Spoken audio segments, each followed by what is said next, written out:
It's my great pleasure to welcome Sanal Bhanu Rajan to the podcast today. Sanal is originally from India. We're talking to him today from Thailand. And Sanal is a spiritual thought leader. His organization is called Spiritual Logic, and that is also his approach. And he's developed a map, not unlike myself, has developed the map of the Eye of Power.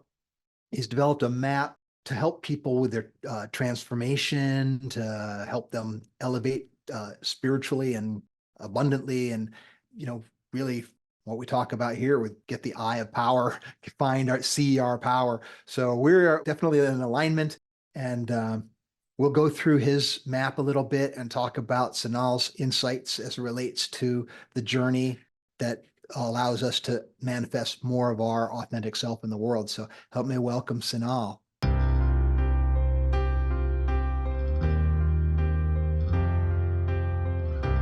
Welcome to the Eye of Power podcast. I'm your host, Tom Dardick.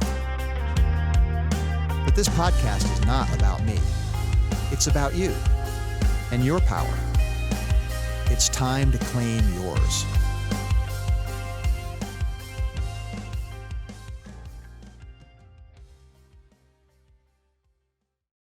My first question for you out of the gate is, how did you come to your place of having a spiritual logic as your brand and your name of your moniker? I was searching for a name for the particular brand of teaching or the brand of ideas that I'm bringing to this particular context. And it's very non-dogmatic in its way. Doesn't really require or demand the listener to take in a crazy new belief or something in order to make things work. And usually spirituality kind of relies a little bit on at least the background of it, of many of these systems that we are working with. It has a lot of dogmatic beliefs involved with it that you need to kind of adopt to kind of make sense of what you're doing and why you're doing it and so forth. Maybe even if the practice themselves might not be having so much dogmas, but the fundamental framework, on which it's kind of built upon. When you look into it, there's like a lot of dogmas that you need to kind of go along with. So the point was to create something that is like doesn't demand that kind of a big leap of faith from the listener to kind of reap good results with the system. That was in the and the universality of it, because we are all coming from different pathways and different religions and different setups of growing up. Sure. So kind of wanted to bring about something that where we can all kind of unite together, and it doesn't really, take so much to kind of do that. Yeah, that was kind That's a of in my beautiful mind. thought. I love that thought. That's wonderful.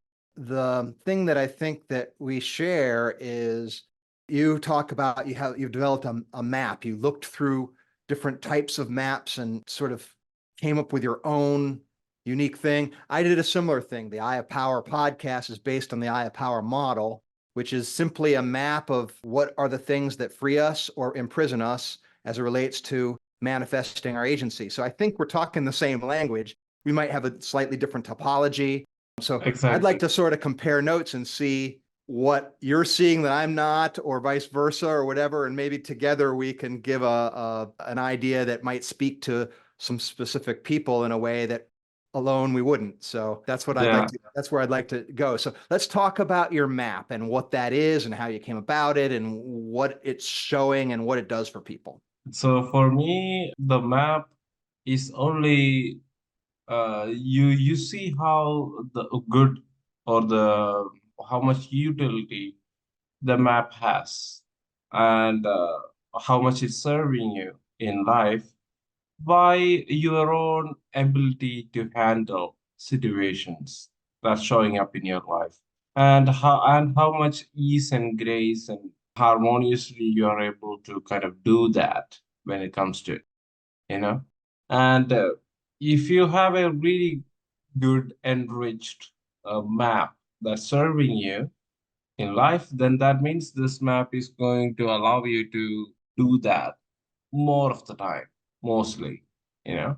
Your capacity to create good results with the situations that you find yourself in would be high, you know. And the map informs you enough to have the kind of choices that you can take in any given moment. So the map is there to inform you, but not to bound you by by it, you know. So no matter how good the map is, you still acknowledge the fact that it's a map, and the map is not the territory, Right, you exactly. know. The map is simply there to orient us in our journey, right? And Exactly. It's so about orientation. Exactly. and let us see things. Or I mean, to me, a lot of times when I'm talking to people, I'm helping them in professional capacity, I never frame it as though do this and it will end up this way, because it's ultimately up to them, right? So what I say is what I can do with the tools I bring to the table is I can perhaps save you some steps, speed your path, maybe avoid this particular obstacle, but not if it's something that you need to face, right? If it's something that you haven't internalized yet, you're going to face it one way or another. And so all we can really do is come alongside people and help them move forward, but it's always really their own motive force. Would you agree with that Yeah. sort of? Yeah, you can always kind of look into and see if there is congruence Yes. in their actions, you know, or are they wasting a lot of energy not accomplishing so much in the process, you know. If Yeah. there is enough congruence, then they're going to be able to accomplish a lot without having to spend a lot of energy. So that's the beauty of congruence. When you have, Right. it's like the difference between a laser and a light bulb, you know. Mm-hmm. So once you have congruence, you get a lot of things done with a little amount of energy preparing Your for you. energy is flowing in a direction. Exactly. It's not So going way off. yeah, so in my mind, or in my model of it, congruence, it comes from just having clarity on three aspects, you know.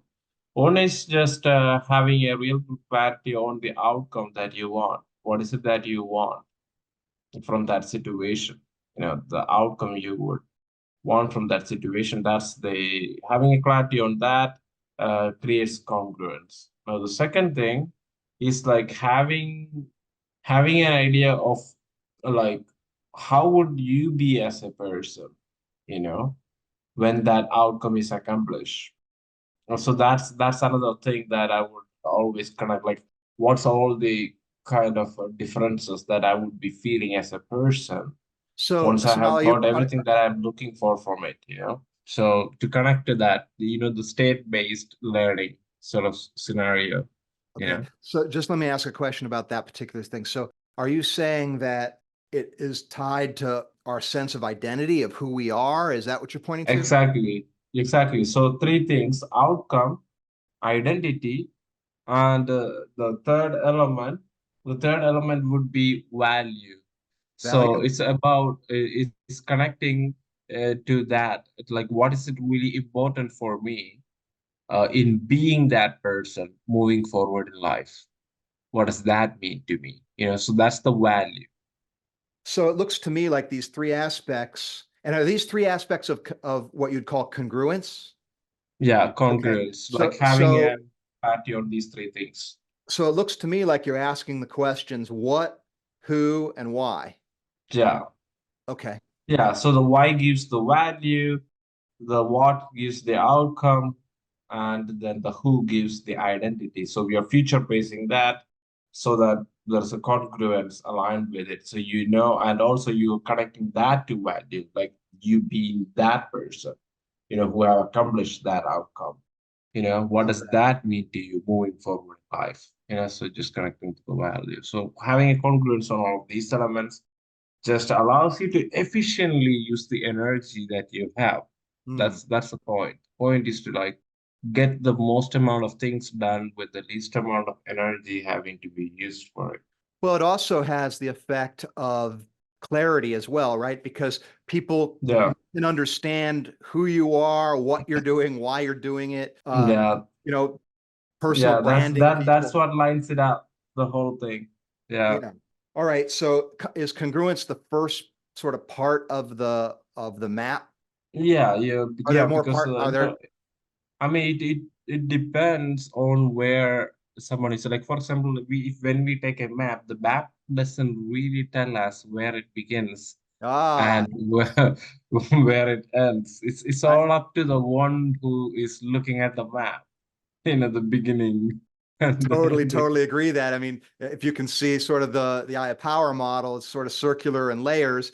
And where do you start? Well, it's going to be a different thing for different people, and it's going to be Exactly. different for different aspects of your life will be a different Yeah. spot too. So yeah, I understand exactly what you're saying there, where if it was simple and we could just point to one thing and deal with Yeah, this that, is it'd like be easy and everybody this do is it. one part of the map, congruence. It's just Right. one part of the map. That doesn't mean that like that that's like everything in the map or the map's revolving around that. That's Sure. just something in the map. But Gotcha. that has its own value and there's gonna be sort of interdependency based on it, but doesn't mean that's the beginning all and end all of everything.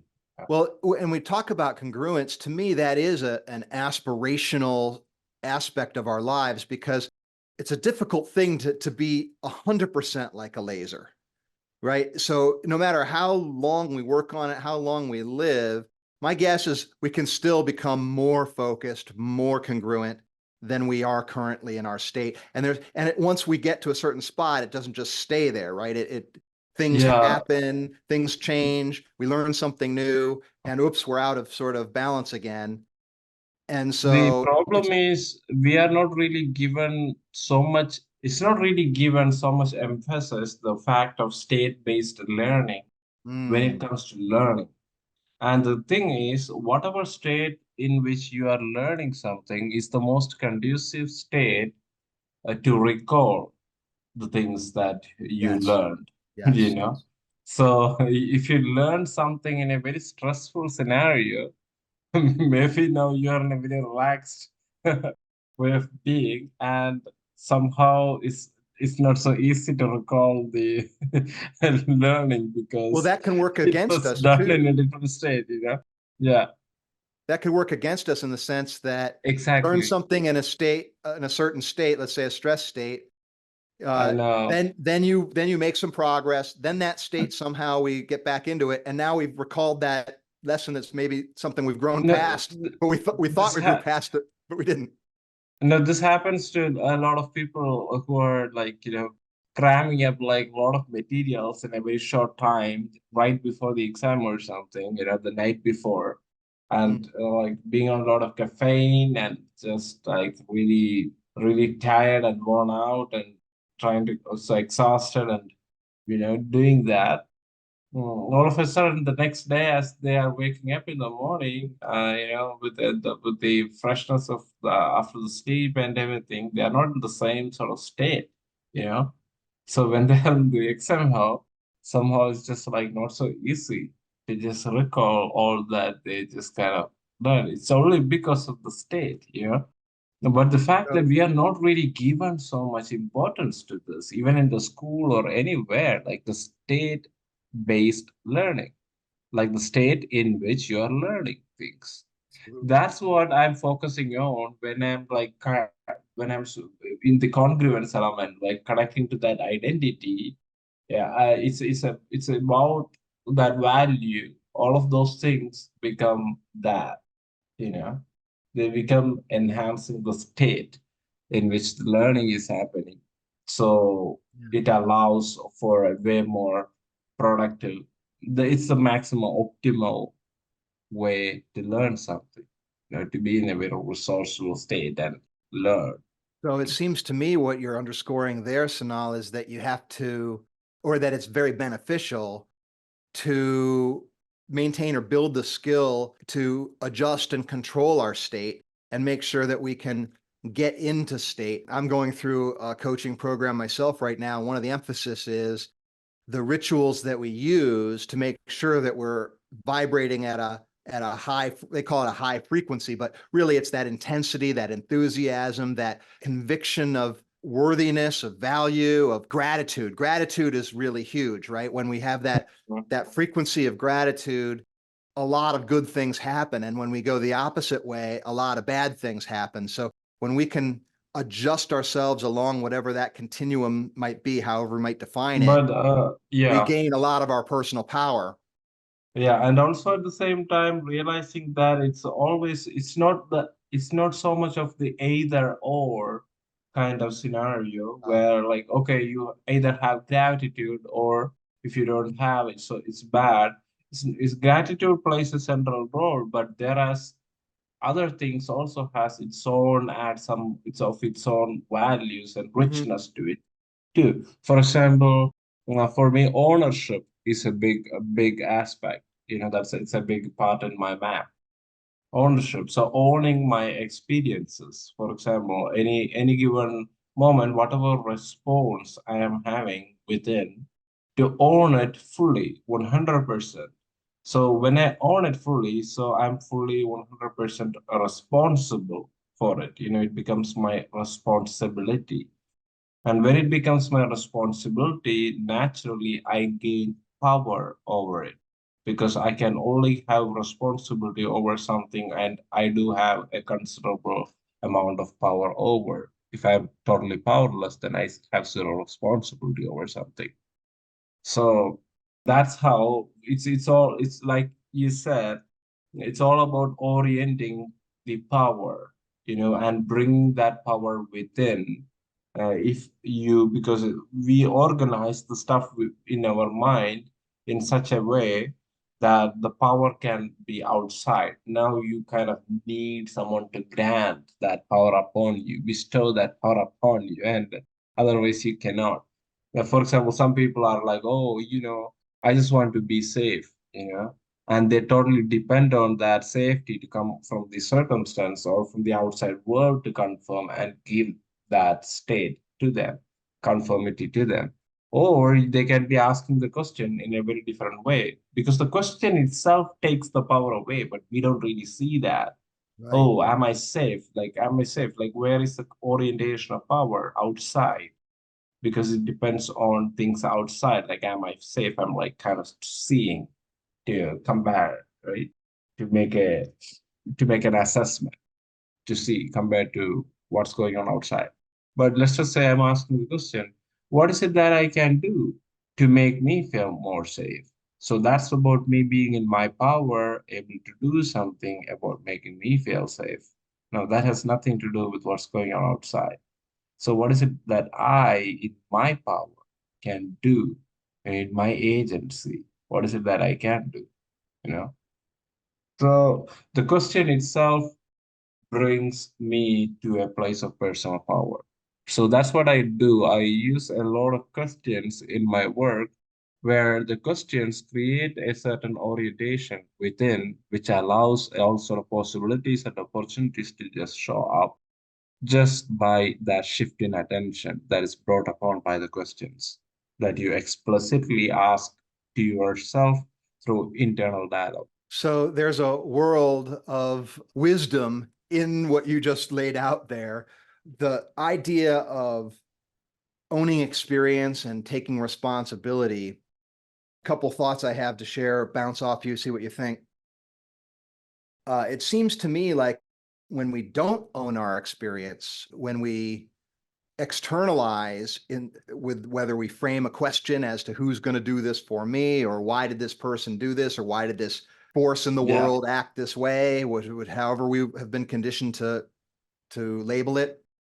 Mm-hmm. What we're really, there's two things that dangers there that we're dealing with. One thing is the word in the eye of power model is condemnation, where we're making a judgment, and we're not just making a judgment, we're also pushing that thing away. We're disowning it. We're saying, I don't want to deal with it. It might be a part of myself. It might be a part of something else. It might be judging a person, but I'm rejecting it. I'm casting it away.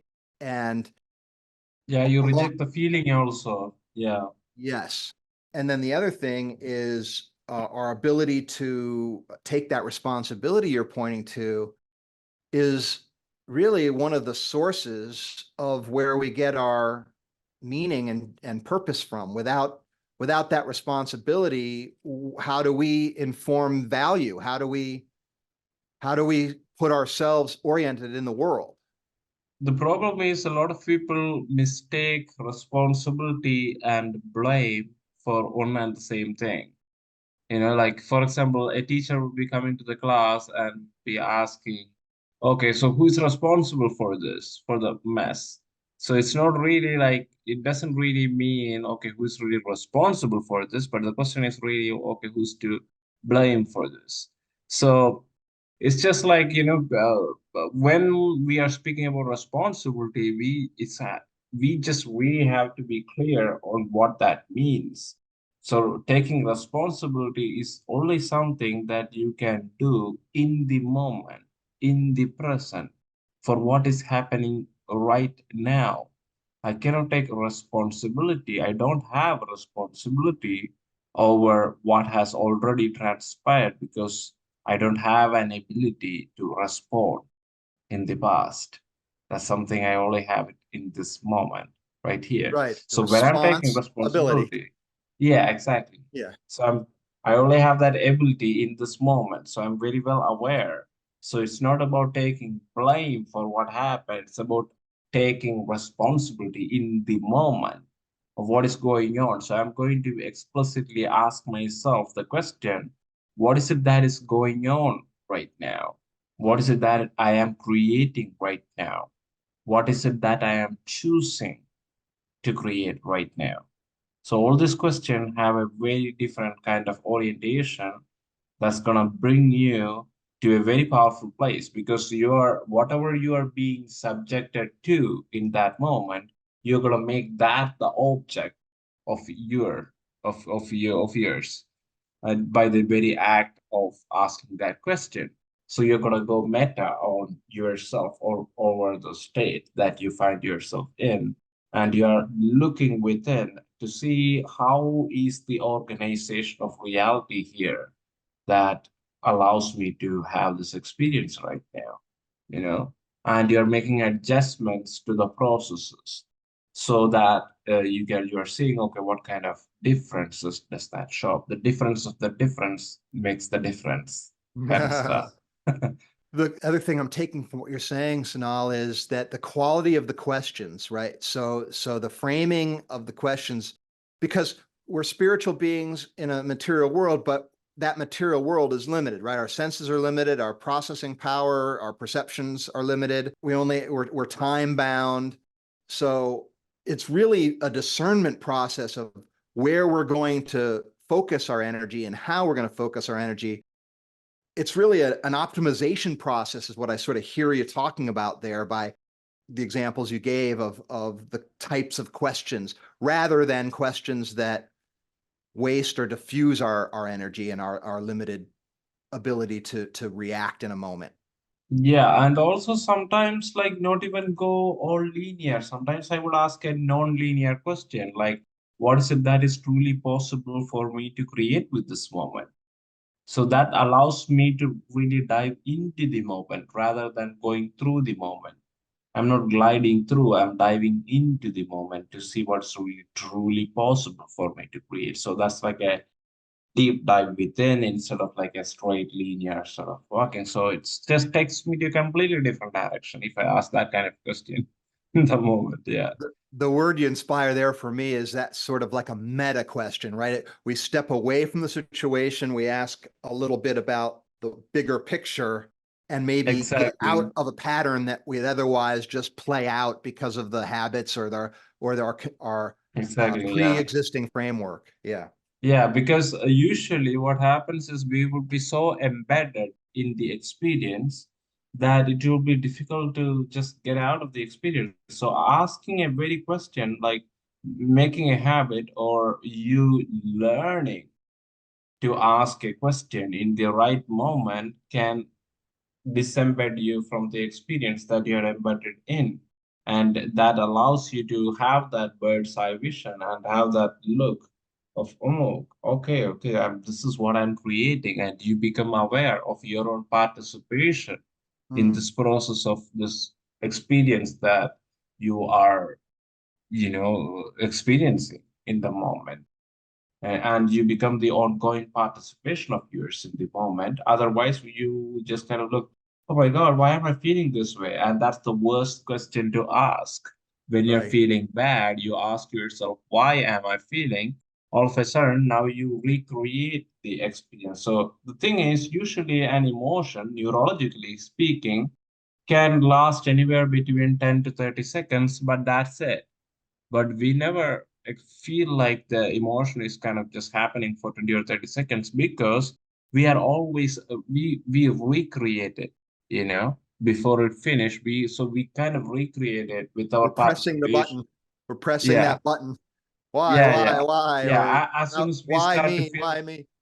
yeah, yeah. Also, yeah, exactly. So just asking a why question like that, that's something a lot of people do. When they're in a bad state, they ask themselves, oh, why am I feeling this way? And that just takes them deeper down the rabbit hole, doesn't really allow them to come out. Instead of asking why, you're asking a question like, okay, what is it that is going on right now? What is it that is happening right now? And when you're asking that question, you're not really necessarily asking what is it that is happening outside, but you're asking what is that is happening within right now? What am I believing to be true in this moment about Hmm. myself, about the world? So just like really getting, so that allows me to see why I'm experiencing what I'm experiencing and make adjustments to it. So, and then I can see, okay, that how is the adjustment working based on the results I'm experiencing in the moment. So it's like a calibration or adjustment of sort, you know. And of course, if you are learning, you always helps to create a new bucket, you know, a new bucket, because what we do is we tend to have a lot of categories in our mind regarding stuff. And whenever we are hearing new stuff, what we do is we tend to put this new information that's coming to us in our existing different buckets of categories that we already have. But the thing is, the moment we do that, that's the best way that's the best way to not change in life. Because once you start doing that, the moment you put it in a bucket that you already have, that's called generalization. So the moment you generalize it, you also in that very moment have to do two other things. You have to delete and distort a Hmm. lot of information that comes with it in order to just put it in a bucket You're of yours. pounding that square peg into the round hole and shaving off the Yeah, sides and yeah. saying, So you okay, need it to is what get it is. exactly. So you need to kind of wither away, distort a lot of stuff, and delete a lot of information that's coming in to do that generalization bit, you know. We do that. So I suppose we do that because it's easier and it takes work to create the new bucket. Would you say it's that or? No, we need to become aware. This is something that our mind does. And we need to be conscious of it. And we need to put things in a new bucket if we really want to learn something. Otherwise, we are gonna delete and distort a lot of information we are hearing just so that we can generalize and put it into one of our existing categories. You get it?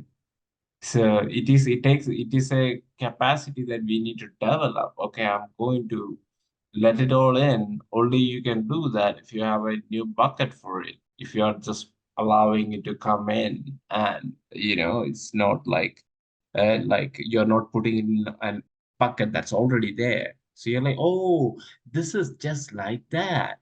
Oh, this is just like this. That's how we generalize. That's how you're like, oh, I know that. And the moment maybe that's one particular element out of the thing that but then you have to delete all the other stuff so that the stuff that already is matching according to the existing category, whatever is in that bucket. So to fit in, you have to delete. So that's what I said. Like we are not aware of this kind of stuff. And a lot of people tend to not change in life because they tend to put a lot of things that they're listening or they're learning in existing buckets or categories in their mind, So Yeah, it seems to now that you're pointing there to a certain openness and a certain humility that says, look, I don't have all the buckets right now. My bucket is only this one little thing, and I need to be welcoming and I have a relationship to wanting those new buckets. And then that when you say a new bucket, to me, that means I'm starting at a more of a 0 point. I'm saying, I don't know, let me fill this up with new stuff I'm learning from you or life or whatever it exactly. might be. Exactly. The more you think you know, the less there will be space inside the bucket. Right. And it's funny. I was just had a meeting yesterday where the person is in a financial kind of situation, very black and white, very, this is either right or wrong. Things make sense or they don't. And so that duality makes it difficult in situations where somebody is not thinking that way. They're coming from a place of shades of gray, of the acting out of a gut instinct. They can't necessarily make the logical case as to why they think something. And now that person might just dismiss it saying, well, it's not well thought out. It's not fact, so it doesn't count. The And thing so is, this was, what's, most of the times the problem that people come up with, they somehow think the problem is linear. They somehow think the problem is logical, and they're trying to appeal, and we might also just get into it like thinking, oh, just need to just, that's the problem. So need to have a solution tailored to that. But that's not the problem, you know. Problem, most of the time, the problem is already in the very organization of how we create it, within. So you have to look in the very description of the problem that you have to see how is it that your organization of reality is that allows you to have that problem, you know? So, but people usually treats the problem as the problem, meaning it's a fact that I have a problem. So I need to have a real solution because the problem is real. So we infuse that with energy. The other thing that you just inspired me to think about, Sanal, is that it's past, present, and future orientation, right? So if I'm focused on the past and saying, I learned this, I know this, my experience already tells me this, I don't have to learn this lesson again, I already know, or I'm comparing what should be to what has already been. And I'm saying if it's already been and this worked out, whether it's good, bad, or indifferent, this is what it is. If I don't, if I just change, if I stay in that time orientation, I don't allow myself to open up in the way that you're pointing to. well, I can sum it up in a simple analogy. You are not gonna go so far by keeping your eyes on the rear view mirror and riding like that. And you better hope that the road behind is a really straight road. Exactly. And nobody crossing in front of you. Yeah. The So that's the point. So if you are constantly keeping your eye on the rear view mirror, is kind of like keeping an eye on what happened in the past, kind of in that sense. And you're kind of like trying to steer forward in life, looking at that, you're not gonna reach much. It's just like things doesn't work, and you cannot cross the same river twice. And most of the time, what we have is we have triggers and synesthesia associated to experiences. So we see something and that reminds us of something, just something inside, and we find ourselves in a state. And most of the times we are not really aware of the trigger or the synesthesia or none of these stuff. We kind of like end up in the effect part of it, the right. feelings part of it. We are like, oh, why am I feeling this way? And then you're already going deeper. You know, Yeah, so what you're pointing to there is inspiring me to think in terms of this is one of the challenges societies have, where we don't want to be sentenced to have to relive every single hard lesson, right? So we have to learn from our mistakes, understand what we've found to be sort of timelessly true in the past. So we need that wisdom tradition to come forward. Yet we can't, like you said, be focused on the way things used to be, the past, the look just constantly in the rearview mirror, because we aren't able to adapt to change, to grow, to go into new undiscovered territory, to evolve in ways that we don't really even know what it is. So exactly, don't yeah. we need to respect both pedals of that bike?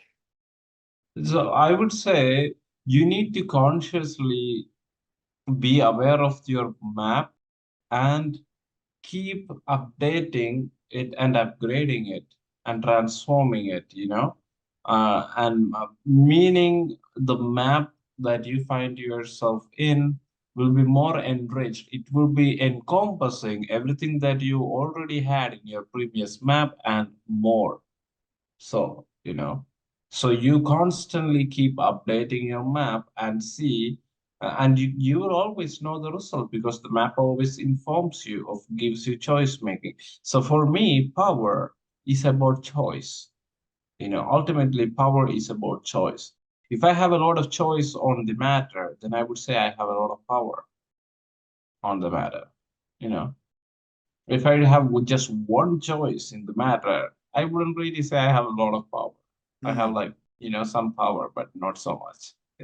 So it's about choice. And most of the times we feel as a victim in life when we find ourselves in life situations where we don't have much choices. So it's about the real question is how useful the map is when it comes to the choice making or when it comes to the amount of choices that you're able to see when it comes to engaging with a situation. If Hmm. all you have is just one choice and that's it, then that's not really a choice, is it? You know?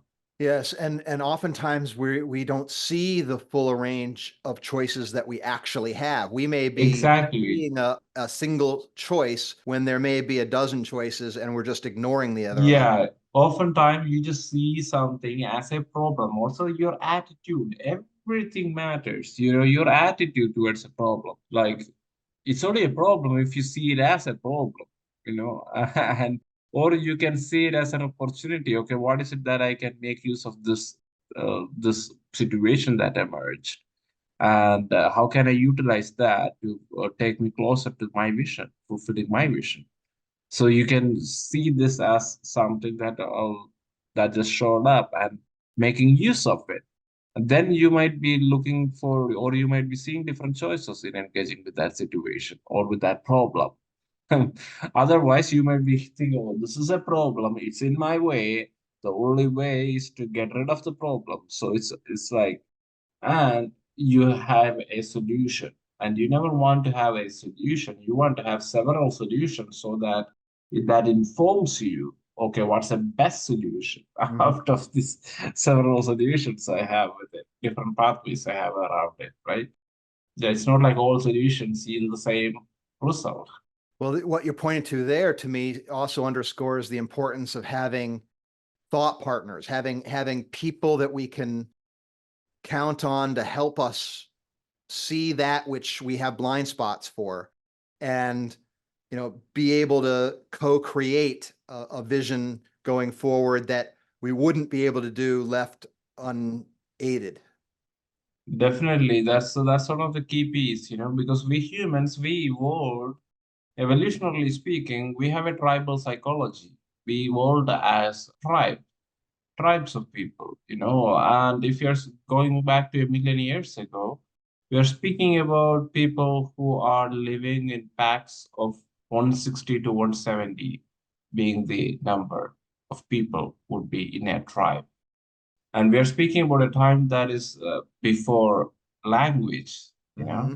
Mm-hmm. So there has to, so the kind of way all this 160, 170 close knit group of people, how they are uh, coexisting, and co-creating and moving forward is it's very different, with no language and things like that, Right. gestures and voice tonality and body language and And a deeds, different right? kind of communication. Deeds in terms of like what we do for each other, right? So, Exactly. grooming or performing a function that others value or whatever it might be. And also it's about you being useful to the tribe. Yeah. Utility to the tribe was essential. You cannot be a dead weight and just kind of a liability for the tribe, that you're just holding the tribe back. Yeah. So you had to have certain qualities. That's why we have all this kind of the survival of the fittest and these kind of things came because all of our ancestors. If you are here right now, that means you have an ancestor even way back a million years ago, and those ancestors, they were of the fittest because otherwise they would be out of the tribe. It's just as Right. simple as that. Exactly right. You know? And it's why rejection feels so scary and so bad, right? Because that's the Yeah. same as basically death, Yeah, psychologically. like yeah, your DNA is not gonna survive. You're out. You're just not fit Yep. enough to survive so much. And exactly. So you need to have this certain qualities. Like you need to have a lot of focus because we are not. There's no language and things. So you need to kind of pay attention. You know, So another just theme that emerges there is the fact that this psychology, this arrangement is not all that suited for the modern world dynamics that we find ourselves in. So exactly, this is why exactly we because need the kinds of things we're talking about here because yeah, we're because trying to go ahead. we need to bring that about because right now we don't know, we don't think of ourselves in terms of a tribe or something. We think of ourselves as like individuals and individuality being higher values, but there's no individuality, and we think of ourselves as global citizens, so the thing is, we have to encompass such a big thing, and that's not what our psychology evolved to bring about. We evolved as tribes. So it's about building a tribe if you don't have one. That's what it is coming to. We had to build our own tribe, meaning these people, you should be able to see them eye to eye and know them on a certain level at least. So that's the people in the tribe. You see them, they are in, and when you wake up, you know who you are standing up for, what you are standing up for in life, other than yourself. Now that's the tribe. So when the going gets tough, if you're like, oh, I'm just doing it all for myself, like that's not gonna drive you so much. So it's just that's the time when you're like, okay, I'm just doing it for them. But you need to clearly have people's face coming to you. You shouldn't be like just like, yeah, I'm standing up for the globe. that that's not gonna fit That's in. Then it's that's still an too awfully many big, people. yeah, it's a big Yeah, tribe. yeah, that's a huge, like, okay, where do I fit in? No. But You there, need to, it's funny. I think about that, and the thing is that there is more that we all have in common than what separates us. So there would be, I think, a path for that kind of identification, but it might not be that workable based on the way that we behave in our day-to-day lives, in the scope yeah. of how we experience this world in our current form. The Um, thing is, good self-esteem and self-worth comes out of this because you need to, back in the days in the tribal psychology, you need to make yourself useful to the tribe. So you need to show up for these people. You need to stand up for these people. So that's what gives you that good self-worth, that good self-esteem. that comes from it. So Well, that's it's very strong. And actually that's why the tribe, right? Because what's the tribe's danger? Other tribes. That's exactly. that's the danger, right? So So that yeah, so standing if up you is know deep. these people, it's easy. You know what is required of you for you to stand up for them. But if you don't even know who is in your tribe, then you don't know what you need to do. So then you're gonna be comparing yourself to just random people and like be like, oh, I'm not such a success. Like, but you probably don't need to be because that's a different tribe altogether. That they have nothing to do with your tribe. You just have to focus on your tribe and what's important to them. You see, Right, right. so That's good. Well, is there any aspect of your model that we haven't sort of shown the light on that you want to mention before we wrap up, Sanal? well, there is a lot of aspects that we can always shed light on, I guess. But I think it's very it's nice. I'm happy with the pieces that we spoke about, and there is a lot of things that we can always enrich. Enriching the map is an ongoing process, and we can keep on enriching it if we don't get wedded to our map, you know? So Yeah, if how would somebody who wants to follow along this way and develop, what would you suggest they do? How would you suggest they reach out to you, or what just an action item or two that you might give the person that wants to move forward along the ways that we're pointing to here? okay, so anyone who is watching, if they want to really get to have a deep dive on this particular map I'm sharing with the spiritual logic methodology, then they can go to the website masterclass.spiritualogic.com and put in their email, and they can watch like an 1 hour 20 minutes of a master class that kind of shows a little bit more of a fuller coherent like a picture of it like in more depth. And also, anyone want to work with this because the whole point is when you're learning a new map, you have to spend some time with it, you know. So Yes. I usually work with people, and I it's like at least a 2 months, 2 months sort of a thing where you're kind of very familiar and you are using with that map, and you can come back with feedbacks and make all sort of adjustments to the map that you're making, you know. Sure. So my website is www.spiritualogic.com.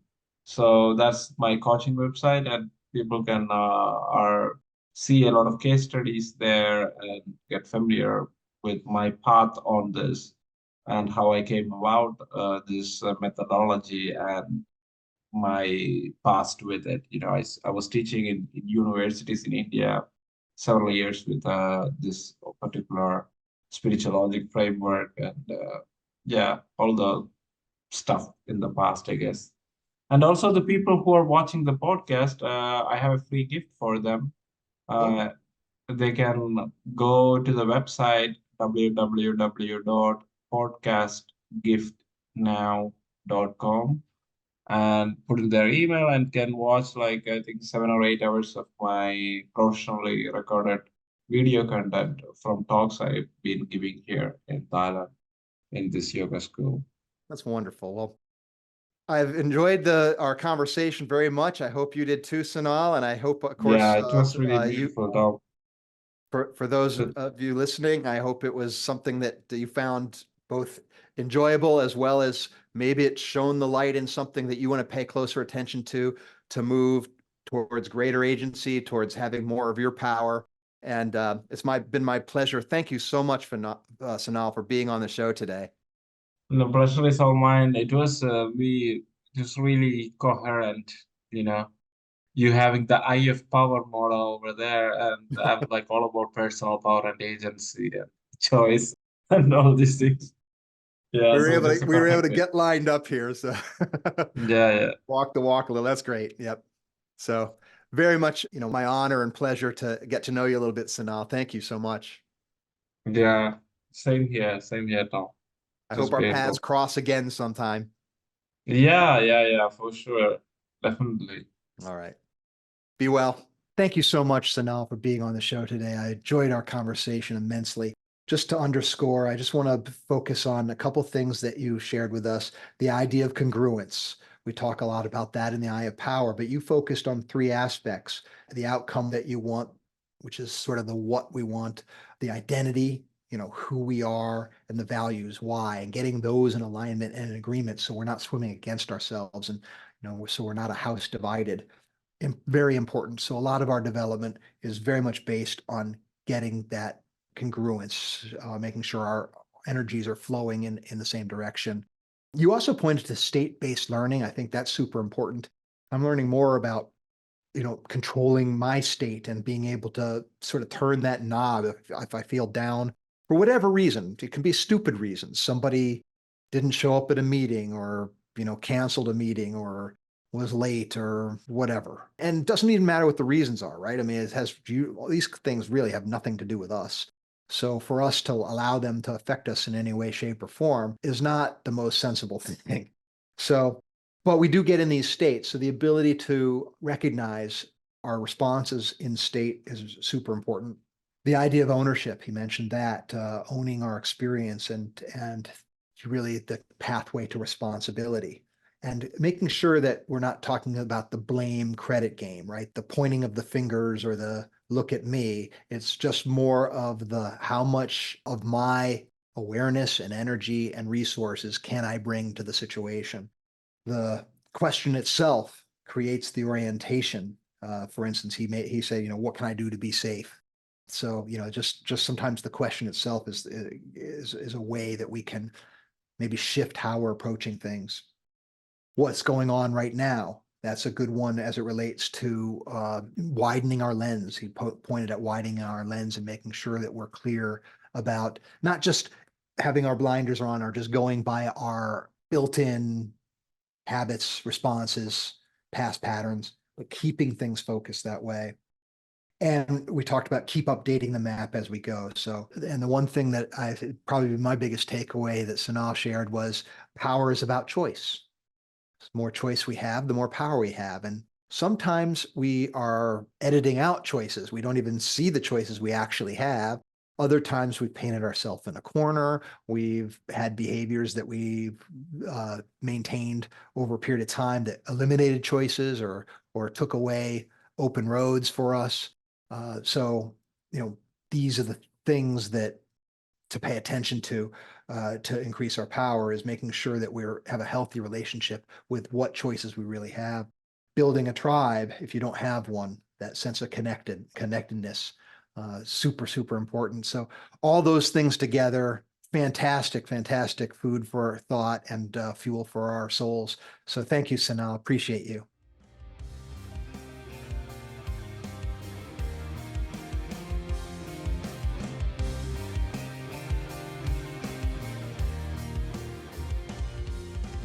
This has been the Eye of Power podcast with Tom Dardick. I'd like to thank you for listening. I'd also like to thank my brother, Scott Dardick, for the music and his music production. If you'd like to reach me, simply email Tom at dardickcommunications.com.